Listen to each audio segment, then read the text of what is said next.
Hey friends, welcome back to the Maple Leaf Barn Flower Farm. I'm Libby, and today we're wrapping up our Valentine's Day hydroponic tulip video series. I'm going to be harvesting the remainder of our Valentine's Day tulips and giving you my final thoughts on growing in this method. If you've been following this series, you know that we started these tulips on December 30th, and we have been growing them in the Bootstrap Farmer mesh trays inside the flood trays and using a 3D printed design we created for support. The two varieties we're growing here have maintained a healthy growth rate and have full blooms atop long, strong stems. These tulips have done much better than the first 100 bunch, so I'm happy with their progress. Although they will not all be ready for harvesting for Valentine's Day, we will have enough to fulfill our Valentine's Day pre-order commitments.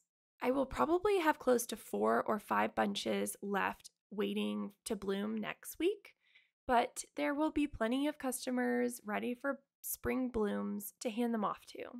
Overall, these stems have produced long stems and healthy blooms. As blooms emerge and are ready for harvesting, I've been slowly pulling them out individually. Then I bundle them into secure bunches for vertical storage in my garage fridge. This garage fridge ranges anywhere from 35 degrees to 42 degrees. I usually wrap them in one layer of craft paper and then add a second additional sheet to the top, stapling it together to keep the blooms protected from the sides of the cold fridge and to keep them in the dark. I added a string across the section of the fridge to help keep them secure and upright. They will rehydrate well and stand up nice and tall even after storing like this for a few weeks. Here are a few takeaways from growing them hydroponically using this unconventional method. Number 1, some of the tulip stems started to fall over after I pulled the blooming stems next to them because they lost the stability of the neighboring bulb. Number 2, some of the tulips started developing mold on the bulb, which doesn't seem to have affected the bloom, but it certainly is something to consider. Number 3, the bloom time was not consistent across the board or even within the same variety or the same tray. Not really sure why it's not consistently coming up all at one time, but that's something to think about.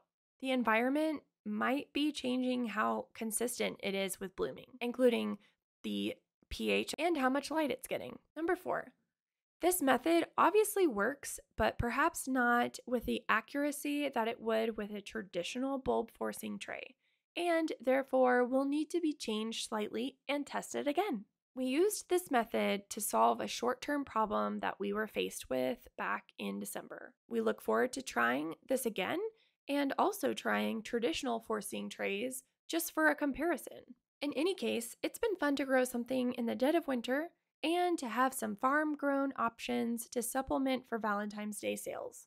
These double tulips bring a great contrast to the bouquet with a dark, moody burgundy color and an innocent, pure white color.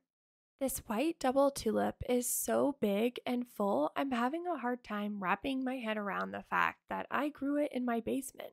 The stems are a solid 12 inches tall and very firm, which gives me confidence they will hold up well in a vase. I love how impactful each bloom is when placed together in a grouping of white tulips.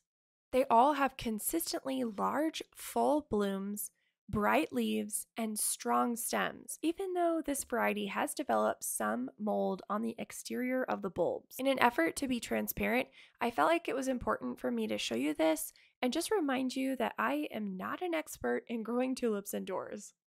Moving on to the burgundy moody tulip, I found it very interesting that the tulip looks very red under the grow lights or in photos, but in regular lighting, they look much darker and resemble more of a purple burgundy, similar to Black Hero. These also have developed strong stems with large, full blooms that will be gorgeous when they fully open in the vase in our Valentine's Day arrangements. There's something very special about seeing a grouping of double tulips, especially if you've only ever really seen single varieties. It's a great reminder for me to boost my excitement for all of the work that's happening behind the scenes in preparation for spring. Next year, we're definitely going to be growing a lot more tulips indoors for Valentine's Day. I'm so excited to have these homegrown tulips for our Valentine's Day arrangements, and I hope that our clients really enjoy them. Thanks for watching. We'll see you in the next video.